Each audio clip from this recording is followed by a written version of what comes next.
Olá pessoal, tudo bom? Sou o professor Nelson Adrien e vim aqui rapidamente fazer a nossa revisão referente às turmas convênio e terceiro MED do Colégio Ideal, material poliedro. Então estamos falando aqui do conteúdo de Sociologia para a nossa terceira avaliação e serve também para os simulados que vão acontecer agora. Tudo bem? Então, o nosso conteúdo ligado ao material poliedro é o capítulo 6, 7, 8 e 9, tá bom? Esse é o conteúdo que nós vamos abordar, destacar aqui a revisão, mencionando que essa revisão ela já serve tanto para os simulados, como também para a prova, tá bom? Então, vamos lá, gente, vamos começar a mencionar aqui os nossos conteúdos, tá? Vamos mencionar primeiro assim, existe o capítulo 6, né? O capítulo 6 fala sobre desvio e controle social. Tá? Controle social está ligado ao Estado ou às instituições. Controle sobre os indivíduos. Desvio está relacionado a um comportamento que não segue uma regra, que pode ser um crime ou não. Tá? Então, nesse sentido, esse capítulo número 6 fala de controle destacado pelo Estado ou pelas instituições estatais, também privadas, e quando se fala em desvio, indivíduos que têm comportamentos diferentes. Eu posso incluir tanto criminosos como não criminosos, tá bom? Porque nem todo indivíduo desviante é criminoso. Destacando essa ideia, então, nós temos aqui um autor, um sociólogo chamado Hourenbeck, que ele fala sobre o conceito de desvio. Destacando que uma pessoa desviante não é necessariamente uma pessoa criminosa. Desviante é um indivíduo que não segue uma regra, uma norma. Tá? Então o indivíduo pode ser desviante porque tem algum problema psicopatológico, a pessoa tem algum problema esquizofrênico. Né? Isso pode fazer dele uma pessoa diferente, mas não necessariamente um criminoso. Né? A pessoa pode pertencer a uma tribo de jovens, né? O cara pode ser punk, né? E ter um comportamento diferente, mas isso não faz dele um criminoso. Tá? O criminoso em si, o crime em si, é quando o indivíduo não segue uma regra, uma norma de um código penal ou do código civil. Aí tu pode dizer assim, Nelson, mas o indivíduo pode ser criminoso, desviante? Pode. Mas entender que nem todo desviante é criminoso. Tá? Desviante normalmente é um indivíduo que tem um comportamento diferente. É muito nesse sentido. Tá? Ao estrangeiro, né? Alguém que não segue uma norma básica, padrão, mais ou menos nesse sentido. Então o Hourenbeck, né, ele fala sobre o conceito ligado a isso, um conceito chamado dos outsides. Outsides é basicamente um estranho, um forasteiro. Alguém de fora que tem uma regra, um comportamento diferente do meio. E por ter um comportamento diferente, muitas vezes é discriminado, é excluído. Tá? Aí é chamado de outside. É um indivíduo que não se encaixa naquela regra, naquele modelo. Então a gente pode incluir, por exemplo, estrangeiros, imigrantes. Tá? Então é muito nesse sentido que a gente pode verificar. Tá? Então o outside é um indivíduo que não se encaixa a uma realidade. Que durante muito tempo os judeus foram vistos como uma espécie de outsides na Idade Média por não se enquadrar dentro de uma comunidade cristã e ter um comportamento totalmente diferente dos demais. Tá? Então a gente pode destacar essa ideia aqui sobre o sentido dos outsides. Beleza? Então é um conceito muito bom. Outro é o Michel Foucault. O Michel Foucault, filósofo francês, que fala sobre a sociedade disciplinar, os modelos disciplinares. Quer dizer, a instituição moderna que nós conhecemos, a sociedade moderna, ela se caracteriza por um modelo de disciplina. As pessoas elas entram, elas ficam guardadas em instituições como escola, fábricas, manicômios, asilos, hospitais. E dentro desses locais elas são o quê? Disciplinadas. Daí ele falar da sociedade disciplinar. Os modelos disciplinares, controladores, que vão controlar, por exemplo, os gestos, a higiene, a maneira de falar, a postura. Tudo isso são chamados de modelos disciplinares. E aí ele vai falar da instituição disciplinar, que é essa que eu falei para vocês aqui. Escolas, manicômios, asilos, hospitais, quartéis, prisões, são chamados de modelos disciplinares. E aí nesse caso ele vai falar também, o Michel Foucault, de uma prisão especial que é chamado de panóptico. Panóptico é uma prisão onde as pessoas elas são vigiadas nas suas celas, elas são observadas dentro das celas. Então, nesse caso, você tem ali um modelo de controle da privacidade. É o panóptico, enquanto uma instituição que observa as pessoas na sua intimidade, que vai dar origem aos sistemas de câmeras. Né? Então aí você tem um modelo do panoptismo, panóptico, que é o olho que tudo vê, mas que não é visto, né? Que lembra muito a ideia da observação a todo momento. Aí nós temos alguns romances, como o livro 1984, do George Orwell, que fala do Big Brother, o grande irmão, que observa os comportamentos das pessoas e, ao controlar os indivíduos, vai puni-los caso eles não se comportem de uma maneira adequada. Então você tem a ideia do panoptismo, que é um sistema de câmeras que controla os indivíduos, né, de uma maneira sutil. É o olho que tudo vê, mas que não é visto. Tá bom? Quanto ao 6º capítulo, nós temos isso. Né? Gente, para o 7º, o tema é Estado, Democracia, Participação Política. Então, falar do Estado moderno. O Estado moderno se caracteriza pela ideia de sociedade. O Estado moderno se caracteriza pela ideia de um território. Todo Estado precisa de um território. Né? E todo Estado tem a ideia de soberania. Nelson, o que é soberania? É o poder que a instituição Estado tem sobre o seu território. Então vamos verificar o seguinte: se eu tenho uma guerra, como agora acontecendo entre ucranianos e russos, e se eu tenho o caso dos russos invadindo o território ucraniano, o que é isso? Isso é uma quebra de soberania. Ou seja, o Estado russo não considera o poder do Estado ucraniano sobre o seu próprio território. Aí se fala de quebra de soberania. Tá? Então todo Estado precisa ter o quê? A ideia do território e o poder, e também a ideia da soberania, ser um soberano nesse sentido, administrar seu próprio território em si. Tá? Outra coisa que também é o conceito de democracia. Veja que existe o conceito de democracia entre os gregos. Né? A democracia, a palavra grega que vem de Estado, do governo de todos. Só que eu não vou pedir na prova, gente, a ideia, por exemplo, de democracia do ponto de vista, na perspectiva dos gregos antigos. Não. A democracia que eu vou pedir aqui, que eu vou analisar, é a democracia liberal. Ah, Nelson, o que é uma democracia liberal? É uma democracia burguesa, uma tradição burguesa. A gente lembra que a independência norte-americana, a gente lembra aqui a Revolução Gloriosa, a gente lembra aqui o que é a Revolução Francesa. São modelos de democracia liberal. E a democracia liberal, ela tem a ideia da democracia, ela tem o que é chamado de democracia participativa, ou seja, os cidadãos, eles votam. O voto direto, ele se caracteriza pela ideia de uma democracia participativa. Tá? É importante frisar que nas sociedades antigas, na Grécia Antiga, nem todo mundo participava do pleito eleitoral. Na sociedade liberal é diferente. Todos participam, adultos no caso, do processo, né, eleitoral. Sendo que existe o que é chamado de referendo e plebiscito. É assim, existe o voto que ele é indireto, que é quando eu voto em alguém. Por exemplo, eu vou votar no fulano, para presidente, para governador, para deputado. É um voto indireto. Tá? Eu vou votar em alguém e esse alguém vai me representar. E existe o voto direto, que é o plebiscito ou referendo, que eu não vou votar propriamente no fulano ou na ciclana, eu vou votar numa situação. Por exemplo, a legalização das armas é o referendo. Legalização da maconha, tá? É o referendo, plebiscito, tá entendendo? Então, referendo e plebiscito são, na verdade, modelos eleitorais diretos. Eu vou votar em uma situação, não no indivíduo, tá?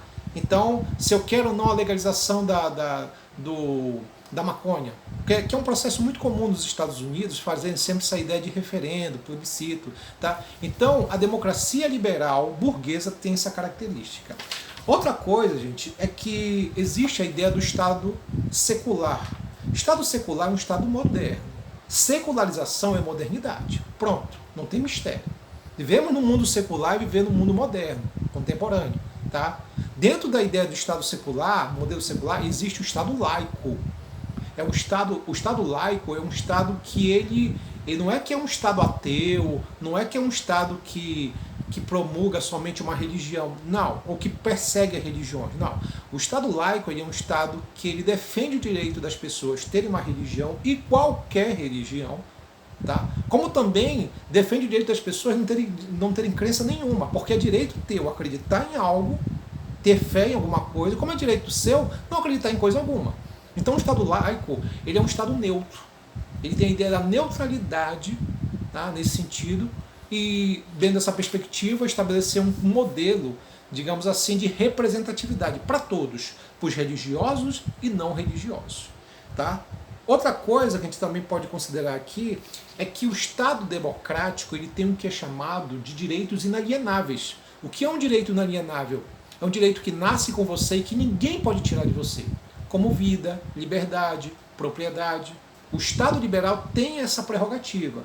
Então, por exemplo, lá nos Estados Unidos existe, por exemplo, o caso do uso das armas. O uso da arma para o norte-americano, que está na Constituição norte-americana, na segunda emenda norte-americana, diz que o cidadão pode usar uma arma. A gente fala assim, mas por que usar uma arma? Porque é direito do cidadão usar uma arma para defender a sua vida, que é um direito inalienável. Então, os norte-americanos eles partem de uma ideia de que o uso da arma não é uma forma de alguém má. Olha, uma pessoa má que está querendo fazer mal aos outros. Não, é na verdade um direito de se defender, é uma espécie de autodefesa, é mais ou menos nesse sentido. Está na segunda emenda dos Estados, da Constituição norte-americana. Entretanto, a gente sabe que os norte-americanos pagam um preço muito caro por isso. Porque pelo fato de usarem armas, você tem até uma certa liberdade em alguns tipos de arma, isso faz com que, por exemplo, pessoas desequilibradas tenham acesso a armas com muita facilidade e façam alguns massacres que a gente verifica frequentemente assim, nos noticiários dos Estados Unidos. Quer dizer, mas apesar de ser algo assim meio bastante complicado essa situação, é um direito inalienável. Porque eles usam a arma como uma forma de se defender a vida, tá?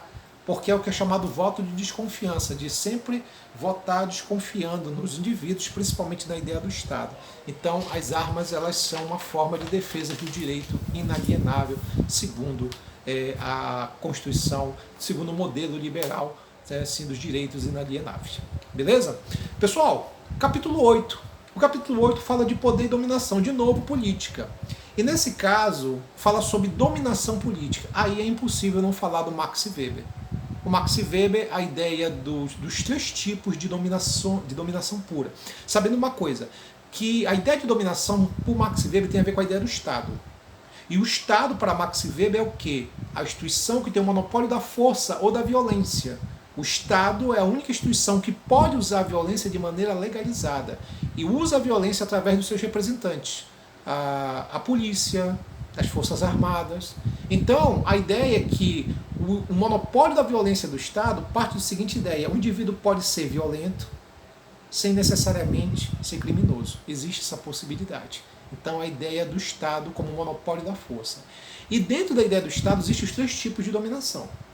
A dominação que ela pode ser tradicional, a tradição, hábitos antigos, por exemplo, o caso da monarquia, né, se enquadra perfeitamente dessa ideia da monarquia. Né, nós estamos verificando agora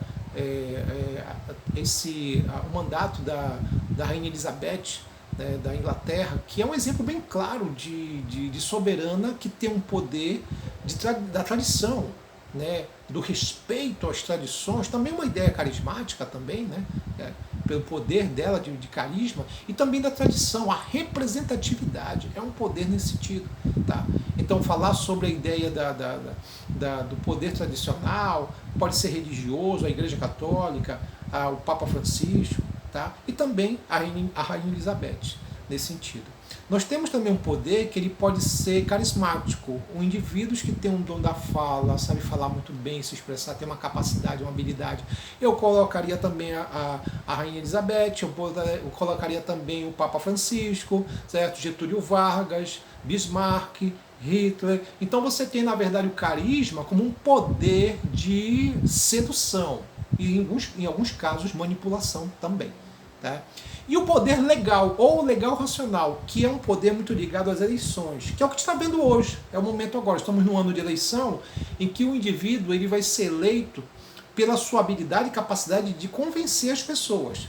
Porque as pessoas falam assim, o objetivo de uma eleição legal, racional, é eleger o mais preparado? Não.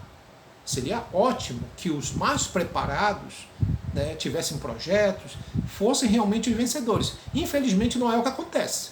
Então o que você tem na verdade o quê? São indivíduos que chegam ao poder pela o quê? Pela sua habilidade de convencimento. Então, num pleito eleitoral, muitas vezes o indivíduo chega ao poder, muitas vezes porque teve a habilidade de convencer os outros. A gente fala assim, Nelson, por que é legal? Porque é autorizado. E por que é racional?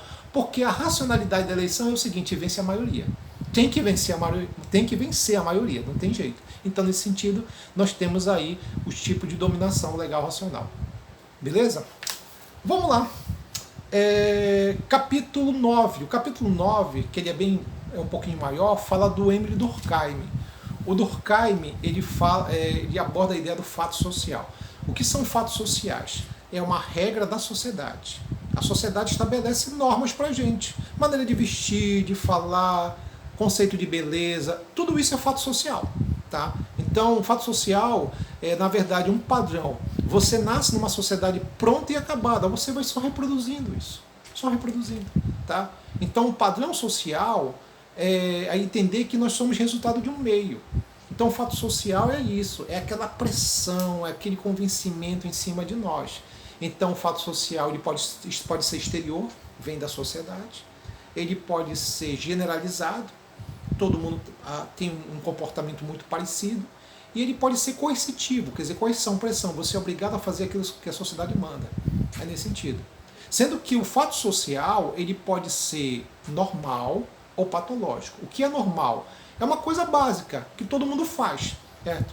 Então, por exemplo, o suicídio, por pior que ele possa ser, ele é uma prática normal, porque existe em qualquer sociedade. Tá? A criminalidade é uma coisa normal, porque existe em qualquer sociedade. Qual é a sociedade que não tem criminoso? Entretanto, quer dizer, o que é o patológico? É o excesso. Então, um número muito grande de suicídios numa sociedade, isso já não é normal, é patológico. Um número muito grande de criminosos, de crimes numa sociedade, isso já não é normal, isso é patológico. Entendendo? Então é o excesso. É o que o Durkheim compara a sociedade a um grande sistema orgânico. Como um sistema orgânico, na verdade, entender que existe os excessos da coisa. Né? É como aquela situação. Qual é a diferença entre o remédio e o veneno? A dosagem. É isso. Então, existe o normal, mesmo sendo uma coisa ruim, como, por exemplo, tráfico, consumo de drogas, é algo normal, porque em qualquer sociedade alguém consome algum tipo de processo de alucinógeno. Agora, viver numa sociedade como a norte-americana, que é a maior consumidora de drogas do mundo, isso não é normal, é patológico. Está entendendo? Então existe a ideia do fato social normal, fato social patológico, parte muito disso, desses modelos. Tá? Essa ideia dos excessos seria basicamente isso. E outra coisa é o que o Durkheim fala sobre a ideia da produção do trabalho. Existe o trabalho que ele chama de solidariedade. Tá? Trabalho é solidariedade. Solidariedade aqui é o fato de eu precisar de outros indivíduos para produzir. Tá? É uma interdependência que eu preciso dos outros. Aí ele chama de solidariedade. Então, ele diz que existe as sociedades pequenas, em que a solidariedade é mecânica, né? A ideia, por exemplo, de uma sociedade indígena, onde você tem o quê? Um homem que caça, a mulher que planta.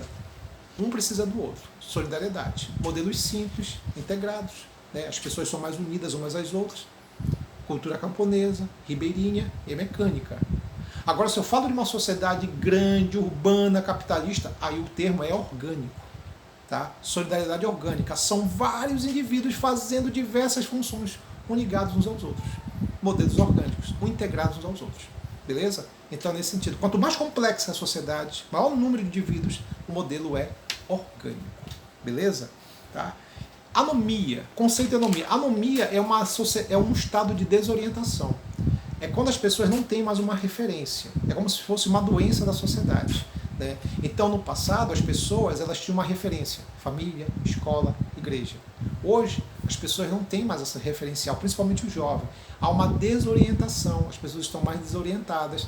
Estando mais desorientadas, elas estão mais o quê? Elas estão num estado de depressão muito grande, ansiosidade muito grande. Quer dizer, a gente vive numa sociedade com muita informação, muita tecnologia, muito conhecimento. Entretanto, isso não faz de nós pessoas mais felizes, é nesse sentido. Então, o estado de anomia é um estado de desespero, de desorientação, é uma crise emocional, é uma crise de valores. Eu não acredito mais na família como antigamente, na escola, certo? Na igreja. Então, é uma desorientação. E esse estado de anomia cria situações, do ponto de vista social, como um número muito grande de suicídios, como um número muito grande de pessoas em depressão. É nesse sentido. Tá? Aí, falando em suicídio, ele fala sobre o suicídio como um fenômeno social. Suicídio é um fenômeno social. Fenômeno social, nesse sentido, pode ser, eu posso falar do caso do suicídio egoísta, quando a pessoa se isola de todo mundo. Quer dizer, a ideia de que existem pessoas que, antes de cometer a prática do suicídio, começa a se isolar da família, da escola, da igreja, se isola de todo mundo. É chamado de egoísta. Existe o suicídio altruísta, que é quando a pessoa está muito ligada ao grupo, né? Os kamikazes que entram num acordo para tirar a própria vida, os samurais que entram num acordo para tirar a própria vida. Quer dizer, quando eu faço parte de um grupo, então, por exemplo, eu, enquanto um fundamentalista, um homem-bomba, que entro num acordo, e nesse acordo parte da ideia de que eu tenho que estar integrado dentro de uma ideia religiosa, de que eu vou matar as pessoas em nome de Deus, nesse sentido. É o grupo, tá? Eu tenho o suicídio, que ele é anômico, ou seja, existem períodos em que tem mais suicídios e menos suicídios, por exemplo, durante o ano, período em que você tem um maior número de gente que tira a própria vida, Natal e Ano Novo. É conjuntural, tá? Crises econômicas, problemas de crise econômica, o suicídio aumenta. Bora lembrar aqui da crise de 29, o número de suicídio foi gigantesco, principalmente entre os empresários, tá? Então você tem um número muito grande de pessoas que tiram a própria vida devido a uma questão conjuntural, uma crise de valores. O nome que se dá para falar para isso é de anômico, né? É o suicídio mais comum que existe, é o anômico, tá? Que tem a ver com uma questão conjuntural. E o suicídio fatalista, que é quando as pessoas tiram a própria vida por uma pressão da sociedade. A sociedade pressiona o indivíduo de uma maneira tal que ele tem que fazer tal coisa, ele tem que ter tal comportamento, e nem todo mundo consegue isso. Então vamos ver, você está numa sociedade onde o comportamento do homem é ser hétero. Você tem que casar com uma mulher, mas o cara não gosta de mulher. Ele tem uma orientação sexual diferente. E muitas vezes aquela pressão de que ele precisa casar com uma mulher, aquilo é um sofrimento. Tem muita gente que tira a própria vida por causa disso. Né? Jovens que fazem isso.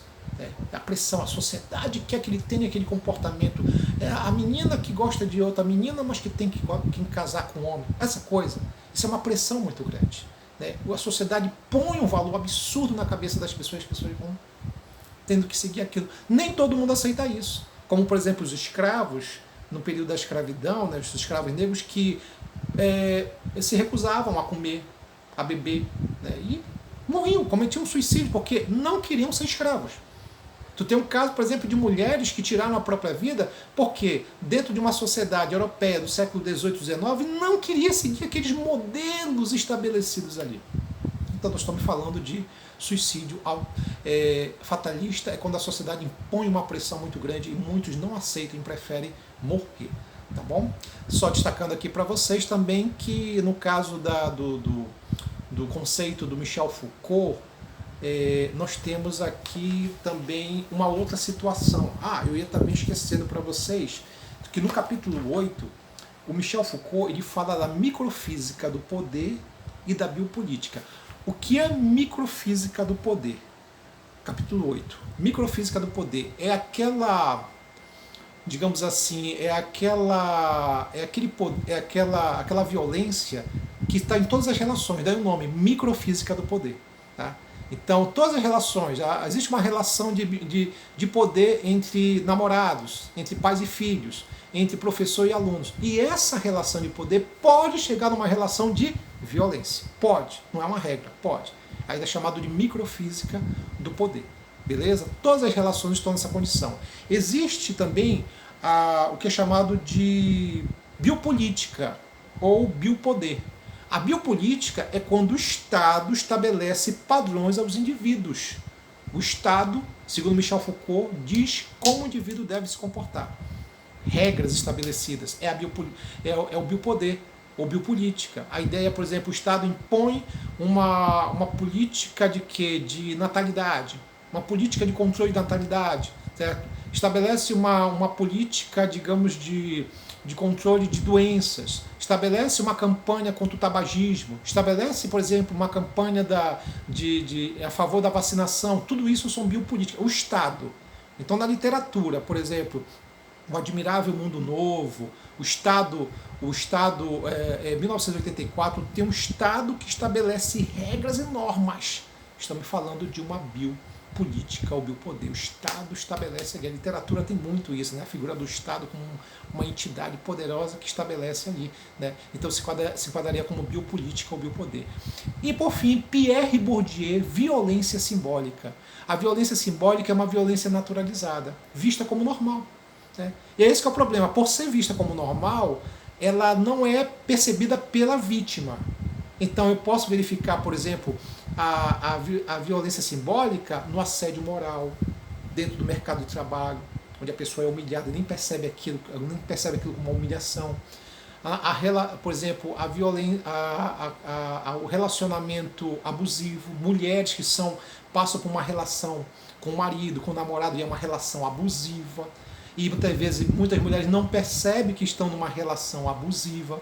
Então, daí você tem a ideia da violência simbólica. Pierre Bourdieu destaca isso. A grande sacada da violência simbólica é que o indivíduo não percebe que está numa relação de violência. Tá? Então, quando eu não percebo que estou sendo explorado, quando eu não percebo que estou sendo enganado, quando eu não percebo que estou sendo maltratado, é a violência simbólica. Porque a gente pensa assim, relação abusiva é só quando a pessoa bate na outra. Não, a pessoa, de repente, o homem não bate na mulher, mas oprime, ameaça, intimida. Está entendendo? Então, nesse sentido. Então, biopolítica ou biopoder, tá? Do Michel Foucault, a ideia do Estado estabelecendo os seus modelos, e Pierre Bourdieu, violência simbólica. É isso, pessoal. Essa foi a nossa revisão. Espero que tenha ajudado vocês de alguma maneira, tá bom? Tchau, tchau, gente. Até mais.